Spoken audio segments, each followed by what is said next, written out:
Monsieur le maître d'école, vous souvenez-vous encore de moi, d'un petit garçon qui fut, je crois, pas toujours sage, d'un petit garçon qui a bien grandi et qui maintenant souvent se dit: Bonjour, bienvenue au musée de l'école d'autrefois. Nous sommes ravis de vous accueillir pour une petite visite. Vous savez, un musée, c'est un lieu d'exposition, un lieu de conservation, de valorisation d'un patrimoine. Mais pour nous, c'est surtout un lieu de sauvegarde du patrimoine de l'enfance. C'est vrai que nous sommes tous allés à l'école et que communiquer, transmettre aux générations, se souvenir, c'est une de nos finalités et un de nos objectifs. Oh, quel programme! Malgré le temps qui s'envole, il n'en est pas moins vrai que les souvenirs d'école ne s'oublient jamais.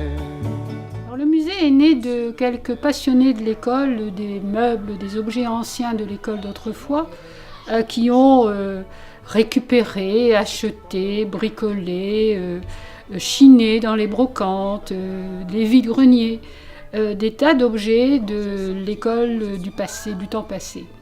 Et ils ont fini par créer une association qui avait pour objet de mettre en commun tous ces trésors accumulés.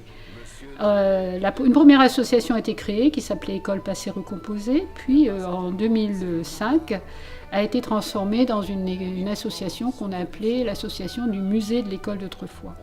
Le père fondateur de tout cela, c'est René Libert, un ancien principal de collège, qui a porté ce projet pendant des années, jusqu'au moment où la municipalité de l'Isle-sur-Sorgue a prêté des locaux, d'abord sur le boulevard Paul-Ponce, dans 2 salles de classe, pour installer ce musée.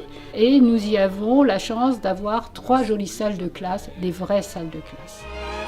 La destinée un peu folle a fait de moi un député. Dans le pays, je suis invité comme un ministre. Alors le musée se veut un lieu de partage, un lieu de vie qui n'a rien de nostalgique. C'est un lieu tourné vers l'avenir. C'est un lieu d'éducation, certes, c'est un lieu de mémoire, mais c'est aussi un lieu de partage entre les générations, un lieu de vivre ensemble, un lieu de citoyenneté, avec des tas d'activités très variées, allant de l'accueil de groupes, des scolaires, mais aussi de toutes générations confondues. C'est un lieu aussi d'ateliers hebdomadaires où nos fidèles habitués se rencontrent pour des ateliers autour de la langue, autour des mathématiques, autour des nombres, avec des dictées mensuelles, avec des jeux d'étymologie, des jeux scientifiques, des jeux numériques. Et puis, c'est aussi une association qui multiplie ses actions de communication en matière de conférences, en matière de manifestations exceptionnelles, telles des journées ou des après-midi de certificats d'études, comme autrefois, qui organise chaque année un concours scolaire, une année sur les fables de La Fontaine, une année sur l'eau, sur l'environnement, et cette année, dernièrement, sur la planète Terre.